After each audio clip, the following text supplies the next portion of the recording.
우리 인민의 감정 정서에 맞는 우리식 만화영화 창작의 새로운 전성기를 열어가시는 경야는 김정은 동지께서는 지금으로부터 11년 전인 2014년 11월 26일 조선 4.16 만화영화 촬영서를 현지 지도하셨습니다.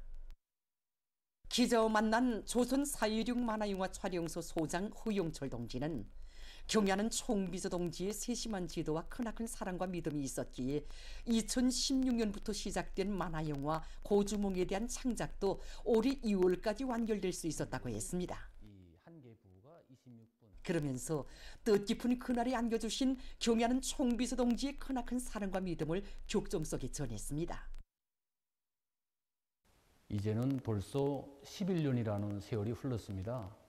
그날 우리 촬영소를 찾아주신 경야는 총비서 동지께서는 감격에 젖어있는 우리들에게 만화영화 창작에서 더 높이 도약하여 우리나라 만화영화를 세계 만화영화계의 앞선 수준에 당당히 올려서야 한다고 자신께서 우리 일꾼들을 고무해주고 도와주기 위해서 왔다고 뜨겁게 말씀하셨습니다. 그러시면서 만화영화를 인기본이, 흥미본이, 취미본이로 만들 것이 아니라 주제가 명백하고 인식교양적 우위가 있게 만들어야 한다고 정말 우리 촬영소가 나갈 방향과 방도를 명백히 밝혀주셨습니다. 이날 경야는 총비서 동지께서는 여러 가지 주제와 형식의 재미있는 만화 영화들을 창작해야 한다고 하시면서 청소년들과 학생들, 근로자들이 우리 민족의 유구한 역사와 찬란한 문화, 우수한 전통을 잘할 수 있게 역사물 주제의 만화 영화들을 많이 만들어내놓을 때 대한 과업을 주셨습니다. 뜻깊은 그날 경야는 총비서 동지를 몸 가까이에서 배움는 영광을 지닌 사회주의 애국공로자 송은남 연출가는 만화영화 소년장수 연속편이 창작되게 된 사연을 전했습니다. 지금도 경야는 총비서 동지께서 우리 촬영소를 찾아주셨던 그날의 감격을 정말 잊을 수 없습니다. 그날 저는 창작실에서 만화영화 소년장수에 나오는 인물 원화를 창작하고 있었습니다. 우리들이 작업 모습을 정겹게 바라보시던 경야는 총비서 동지께서는 지난 시기 촬영소에서 만든 만화영화 소년장수가 인기가 정말 대단했다고, 지금은 50부까지 만들었는데 앞으로 100부까지 더 만들어서 내놓으면 우리 인민들과 아이들이 정말 좋아할 것이라고 하시면서 만화영화 소년장수 창작에서는 우리 인민들의 높은 애국심과 상무기풍, 미풍양속, 슬기롭고 용맹한 투쟁 이야기를 잘 보여줘야 한다고 하셨습니다. 그러시면서 만화영화 소년장수의 인물 관계와 이야기 줄거리 방향까지 구체적인 가르치심을 주셨습니다. 경야는 총비서 동지께서는 그날 앞으로 만만한 야심을 가지고 우리나라를 세계적으로 손꼽히는 만화영화 대국으로 만들어야 한다고 하시면서 조선 4.16 만화영화 촬영소의 장작가 예술인들이 명작 창작의 선구자, 선각자가 되어야 한다는 최상의 믿음도 안겨주셨습니다.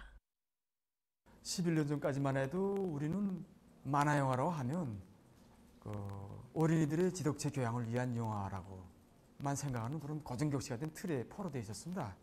영광의 그날 경야는 총비서 동지께서는 만화영화 창작에서 대담하게 그 주제 영역을 넓히고 다양한 형상수법을 활용하여 한다고 하시면서 역사물 만화영화 창작과 상식 주제 만화영화 창작에 힘을 놓을 때 대한 그 강형적인 가르침을 주셨습니다.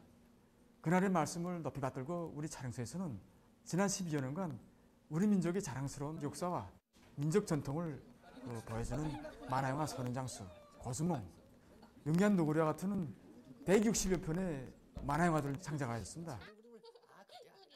경야는 총비서 동지의 사랑과 믿음을 가슴 깊이 새겨하는 조선 4.16 만화영화 촬영소의 일꾼들과 창작가 예술인들은 지금 당의 주체적 문예 사상과理論으로 튼튼히 무장하고 인민들의 사랑을 받는 만화영화를 더 많이 더 훌륭하게 창작하기 위해 지혜와 정열을 다 바쳐나가고 있습니다. 지난 10월 29일 10시경 216사단 성중앙기관연대 5대대 돌격대원들이 옹벽 쌓기 공사를 하고 있던 산악관광도로 군술장 산중턱에서 갑자기 훅사태가 발생했습니다. 뜻밖의 정황 속에서 중대장 니철주 동무는 동지들을 구원하고 희생됐습니다. 이 동무가 216사단 성중앙기관연대 중대장이었던 니철주 동무입니다.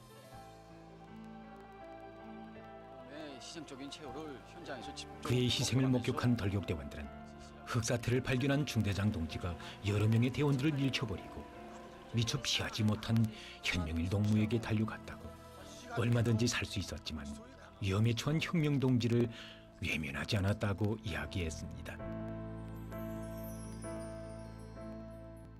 리철주 동무의 나이는 올해 37살입니다. 제대군인인 그는 김일성 종합대학을 졸업하고 4년 전에 당선된 기관에 배치되었습니다. 그가 혁명의 성지 건설장으로 탄원해서 중대장으로 사업한 지는 1년밖에 되지 않습니다.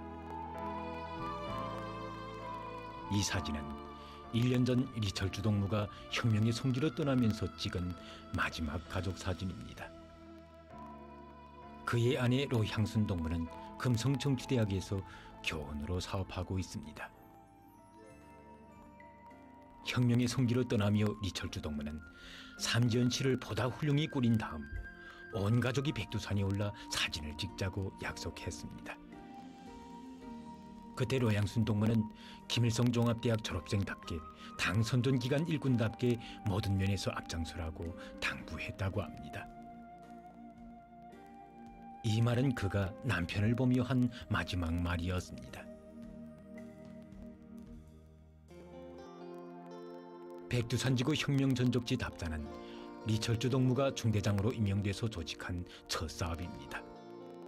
이것은 백두대지로 달려온 216사단 돌격대원들의 첫 사업이기도 합니다. 혁명선열들이 지녔던 백절불굴의 혁명의지와 난관국복 정신을 깊이 체득하고 인생관화할 때 혁명의 성지를 빛내이는 만년대기의 창조물들을 일도 세울 수 있다는 것이 리철주 동무의 드팀없는 신조였습니다. 이 화면은 올해 3월 초에 우리 텔레비전 방송으로 보도한 리철주 동무의 생전의 모습이 수록된 화면입니다. 수첩을 들고 있는 사람이 바로 리철주 동무입니다. 리철주 동무는 중대장으로서 또 당세법이사로서 모든 면에서 나무랄 데 없는 품성과 인간미를 지닌 훌륭한 사람이었습니다. 아무리 어려워도 조건 타발을 하지 않고 알았습니다. 216사단 성중앙기관연대 대대장 김성남 동지는 리철주 중대장은 말이 없고 고지식한 사람이었다. 하지만 난관이 조성되면 당선전 기간 일꾼답게 돌격대원들을 불러일으켜 맡겨진 과제를 완벽하게 수행한 결폐 있고 능숙한 지휘관이었다고 이야기했습니다. 중대장 동지는 정말 우리들의 맏형이었고 돌격대원들은 남달리 꿈도 많고 리상도 높았던 리철주 동지와 함께 일하면서 많은 것을 배웠다고 했습니다. 그는 항상 돌격대원들에게 우리는 여기에 단순히 건설만 위해 온 것이 아니다.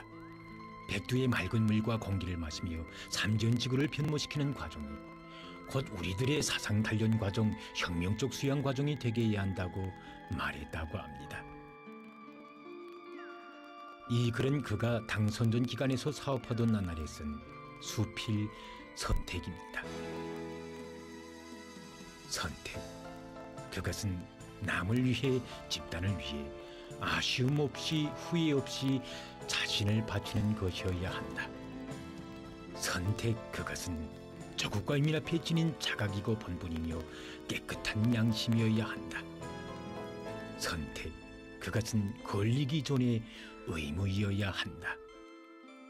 언제나 말과 행동이 같았던 리철주 동무는 자기가 글러남긴 것처럼 당의 구상 실현을 위해, 동지들을 위해 아쉬움 없이 후회 없이 자신을 바쳤습니다. 리철주 동무를 취재하는 과정에 우리는 그의 아내 로향순 동무의 높은 정신 세계에 대해서도 알게 됐습니다. 지난 11월 4일 남편이 희생됐다는 제보를 받고 로향순 동무는 가장 귀중한 혁명 동지의 뜻과 숨결이 스며있는 백두대지를 찾았습니다. 이곳에서 그는 리철주 동무가 목숨 바쳐 구원한 돌격대원들과 만났습니다. 로향순 동무는 마치 남편을 만난 것만 같다고, 남편이 언제나 함께 있다고 생각해달라고 하면서 아들 권영이도 이제 크면 꼭 여기에 데리고 와서 아버지가 간 길이 어떤 길인가를 잘 알게 하겠다고 말했습니다. 그는 남편이 희생되기 전날인 10월 28일 밤 자기와 마지막으로 전화할 때 붉은 길을 만들어 보내줄 것을 부탁했다고. 백두대지에서 붉은 길을 휘날리며 언제나 앞장에 서고 싶어한 남편의 목까지 더 많은 일을 해달라고 당부했습니다.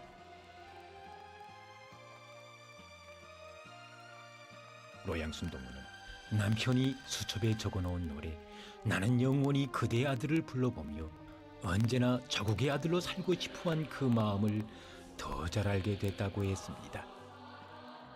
그는 남편만이 아닌 백두대지의 청춘을 바친 원종철 동지와 같은 애국 청년들의 대우에 자기도 언제나 함께 있을 것이라고, 청년 일꾼들을 교양함에 있어서 저국을 위해 집단을 위해 바쳐진 삶은 영원하다는 진리를 깊이 새겨주겠다고 이야기했습니다.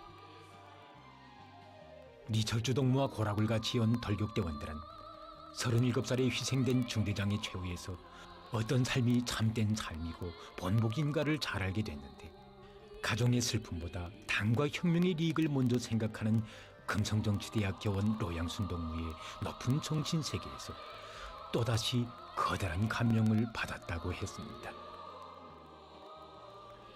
리철주 로양순 동무들의 모습에서 우리는 당의 품속에서 교양 육성되고 훌륭한 가정교육을 받아온 그들 부부가 평시에 자신을 끊임없이 수양했기 때문에 리상과 포부가 그토록 높고 사상 정신 세계는 남다른 것이며 만 사람을 감동시키는 고귀한 것이라는 것을 잘 알 수 있습니다. 그리고 백두의 정갈한 물과 공기를 마시며 심신을 단련하고 혁명 선열들의 넋과 정신을 귀중한 자양분으로 받아 안을 때 당과 수령에 대한 충실성을 생명으로 간직한 혁명의 믿음직한 교대자, 혁명가로 성장할 수 있다는 것을 다시금 깊이 새겨안게 됩니다.